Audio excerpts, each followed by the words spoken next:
Hello বন্ধুরা, আমি আজকে একটা তেল তৈরি করব আর সেই তেলটা তোমাদের সাথেও শেয়ার করব। এর ভিডিও আমি অনেক দেখেছি, আজকে আমি নিজে তৈরি করব আর তোমাদেরও দেখাবো। চলো তোমরা দেখতে থাকো। কড়াটা নিয়েছি, কড়া গরম হয়ে গেছে, এবার দিয়ে দিচ্ছি খানিকটা নারকেল তেল।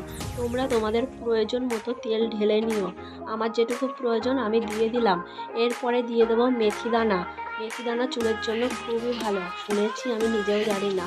এরপরে দিচ্ছি কালো জিরে, পেঁয়াজ, মানে সবই শোনা সবই দেখা, দেখি এগুলো নিয়ে কি হয়, তারপরে তোমাদেরও জানাবো। তারপরে দিয়ে দিয়েছি এখানে দেখো জবা ফুল, কারি পাতা, লিঙ্গরাজ,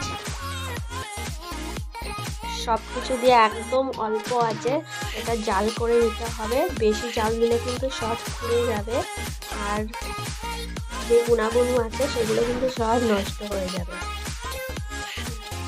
এরপরে আমি দিয়ে দেবো আমলকি, আমি ঘষে রেখে দিয়েছিলাম গ্রেটার দিয়ে, সেই আমলকিটাও দিয়ে দেবো এর মধ্যে। এগুলো সবই চুলের জন্য উপকারী, আমরা কম বেশি সবাই জেনে থাকি। এই জন্য দেখো আমি আজকে ভাবলাম তৈরি করবো আর তোমাদেরও দেখাবো। তো দেখো আঁচটা কিন্তু একদম কম কম আছে। আমি এটা 10-15 মিনিট ধরে হালকাভাবে নাড়াচাড়া করে তৈরি করব তেলটা। তো দেখো প্রায় হয়ে গেছে, আর একটু হলেই হয়ে যায়। সব কিছুর কালার কিন্তু চেঞ্জ হয়ে গেছে। ফাইনালি আমি গ্যাসটা অফ করে দিয়েছি, তেলটা ঠান্ডা হয়ে গেছে, এবার আমি ঢেলে নেব।